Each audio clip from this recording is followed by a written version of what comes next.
త్రోవగుంట కంపెనీల సెంటర్లో గౌరవ పెద్దలు రాజ్యసభ సభ్యులు శ్రీ వైవి సుబ్బారెడ్డి గారిచే మేము ఏర్పాటు చేసిన చలివేంద్రాన్ని ప్రారంభించడం అయింది. మరి ముఖ్యంగా రేపు ఆయన పుట్టినరోజు సందర్భంగా మేము ఈ యొక్క చలివేంద్రాన్ని ఏర్పాటు చేయడం జరిగింది. మరొక విశేషం ఏంటంటే మేము ఈ యొక్క చలివేంద్రం 1995లో మొట్టమొదట ఈ త్రోవగుంట సెంటర్లో ప్రారంభించున్నాం. దీనికి 30 సంవత్సరాలు చరిత్ర ఉంది. మరి ఇన్ని రోజులు పలువురు నాకు అభిమానం ఉన్న రాజకీయ నాయకుల పేర్లన్నీ పెట్టి ఈ యొక్క చలివేంద్రం ఏర్పాటు చేయడం జరిగినది.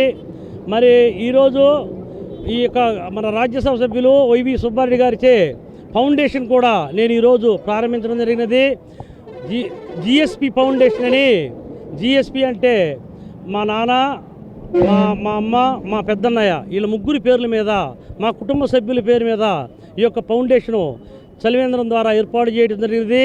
ఈ యొక్క ఫౌండేషన్ ద్వారా భవిష్యత్తులో రాబోయే రోజుల్లో మేము అభివృద్ధి కార్యక్రమాలు, స్వచ్ఛంద సేవా కార్యక్రమాలు, ప్రజలకు ఉపయోగపడే కార్యక్రమాలు రాజకీయాలకు అతీతంగా చేయాలని నిర్ణయించుకున్నాం.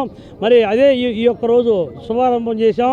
30 సంవత్సరాల నుంచి కూడా సేవ చేస్తూనే ఉన్నాం రాజకీయ పరంగా.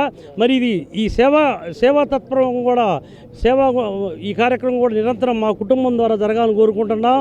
ఈ యొక్క 30 సంవత్సరాల నుంచి మమ్మల్ని ఈ త్రోవగుంట సెంటర్లో మేము ఏ కార్యక్రమం చేసినా ప్రజలు ఆదరాభిస్తున్నందుకు మా యొక్క త్రోవగుంట, ముక్తిమంగళపాడు, మండువారిపాలెం, అంబేద్కర్ నగర్ చుట్టుపక్కల విలేజ్ గ్రామస్తులందరికీ నేను రుణపడి ఉంటాను. నేను ఏ రోజు ఏ కార్యక్రమం చేసినా అందరూ కూడా స్వచ్ఛందంగా వచ్చి నాకు మద్దతు తెలుపుతూ నా కార్యక్రమాలకు అందరూ కూడా పాల్గొనడం జరుగుతున్నది. మరి ఈ రోజు నుంచి కూడా నేను ఈ ఫౌండేషన్ కార్యక్రమాన్ని స్థిరంగా పెట్టి మరి జిఎస్పి ఫౌండేషన్ని మరి ఉన్నత శిఖరాలకి నేను మా కుటుంబ సభ్యులు శాయశక్తులా కృషి చేసి ప్రజలకు ఉపయోగపడే విధంగా తీర్చిదిద్దానని మనం చేస్తున్నాము. 30 ఏళ్ళుగా కొనసాగుతున్న ఈ ఫౌండేషన్ని మేము మా ఫ్యామిలీ మెంబర్స్ కానీ, ఎంతోమంది కానీ, మా కుటుంబ సభ్యులు కానీ, మా అన్నదమ్ములు కానీ ఇది కొనసాగించేలాగా చేస్తామని నేను చేసుకుంటున్నాను. చెప్తున్నాను. ఇదే నేను